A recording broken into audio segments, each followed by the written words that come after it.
दोस्तों, आप सब ने टीवी पर एमडीएस मसालों का विज्ञापन तो देखा ही होगा। इस विज्ञापन में आपको हमेशा एक बुजुर्ग व्यक्ति दिखते हैं, ऊर्जा के साथ मसालों का विज्ञापन करते हैं, जिनकी जिंदगी हजारों उद्यमियों के लिए प्रेरणा स्रोत बनी हुई है। दोस्तों, यह बुजुर्ग व्यक्ति ही एमटीएच कंपनी के मालिक धर्मपाल गुलाटी है, जिन्हें भारत में मसालों का बादशाह कहा जाता है। मसालों के राजा कहे जाने वाले महाराज धर्मपाल गुलाटी का जन्म 27 मार्च 1923 को पाकिस्तान के सियालकोट में एक सामान्य परिवार में हुआ था। उनके पिता महाराज चुन्नीलाल एक सामाजिक संगठन में काम करते थे। इसी ऑर्गेनाइजेशन में चुन्नीलाल जी ने अपने मसालों का एक छोटा कारोबार खोला था, जिसका नाम महाशियन दिहाही PVT.LTD था। धर्मपाल गुलाटी बचपन से ही काफी चंचल प्रवृत्ति के थे और उनका पढ़ाई लिखाई में बिल्कुल मन नहीं लगता था। हर माता पिता की तरह चुन्नीलाल गुलाटी वे चाहते थे कि उनका बेटा पढ़े लिखे और बड़ा आदमी बने, पर जब वे अपने बेटे को देखे तो उन्हें काफी निराशा होती। धर्मपाल गुलाटी ने जैसे तैसे करके चौथी कक्षा पास तो कर ले। तुरंत जब उन्होंने 5वीं क्लास की परीक्षा दी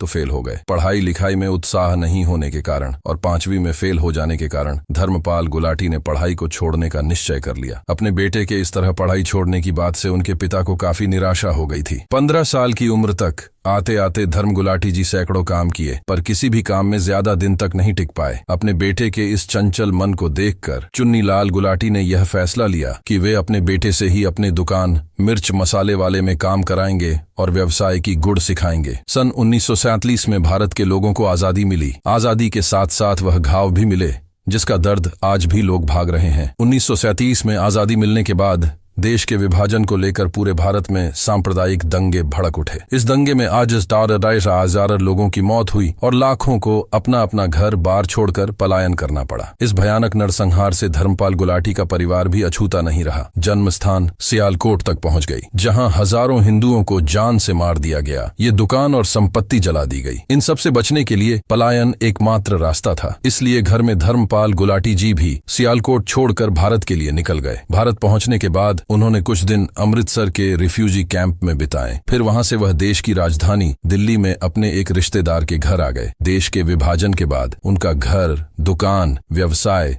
सब पाकिस्तान के हिस्से में चला गया और सब बर्बाद हो गया। धर्मपाल गुलाटी जब पाकिस्तान हिंदुस्तान आए थे तब उनके पास कुछ पैसे थे। इसी पैसों से अतः उन्होंने एक तांगा घोड़ा गाड़ी खरीदी। दिनों तक तांगा चलाया। फिर उन पर उनकी चंचल मन की प्रवृत्ति होने लगी, क्योंकि तांगा चलाकर इतने पैसे नहीं मिल पा रहे थे कि अपने परिवार का खर्च चला सके। अतः मैं उन्होंने तांगा चलाने का काम छोड़ दिया। तांगा चलाने छोड़ने यह बात उन्होंने अपने पुराने व्यवसाय में शुरुआत करने का निर्णय लिया, परंतु वह इतना आसान नहीं होने वाला था, क्योंकि अब वे सियालकोट में नहीं थे बल्कि दिल्ली में थे, जहां उनके पास कुछ नहीं था। सियालकोट में उनके पिता की अपने दुकान थी। वे क्षेत्र के सबसे अच्छे मसाला के व्यापारी थे और वह सारे संसाधन मौजूद थे। उनकी मसालों की दुकान अपने क्षेत्र में नाम और गुडविल हासिल कर चुकी थी और एक अच्छा कस्टमर बेयर भी था, परंतु दिल्ली में यहाँ उन्हें कोई जानता तक नहीं था। धर्मपाल गुलाटी को अब फिर से जीरो से शुरुआत करनी थी, परंतु धर्मपाल गुलाटी इन सब से घबराए नहीं, क्योंकि उन्हें मसाले के व्यवसाय में काफी अनुभव था। वे खुद अपने पिता के साथ मसाला पीसने थे। अपने पिता द्वारा किए गए कार्यों और सिखाए गए व्यवसाय गुरु से प्रेरित होकर उन्होंने फिर से अपनी पुश्तैनी व्यवसाय शुरू किया और मसालों के बादशाह बने। अपने मेहनत, संघर्ष और मजबूत इरादों से धर्मपाल गुलाटी ने वह कर दिखाया जो आज देश के युवा व्यवसायियों और एंटरप्रेन्योर के लिए प्रेरणा बना हुआ है। पिता द्वारा शॉप पर गए कारोबार का न सिर्फ बढ़ाया बल्कि उसे एक ब्रांड बनाया। वह ब्रांड जिसका इस्तेमाल तकरीबन भारत के हर घर में होता है। बहुत कम लोग ही महाराज जी की सफलता के पीछे के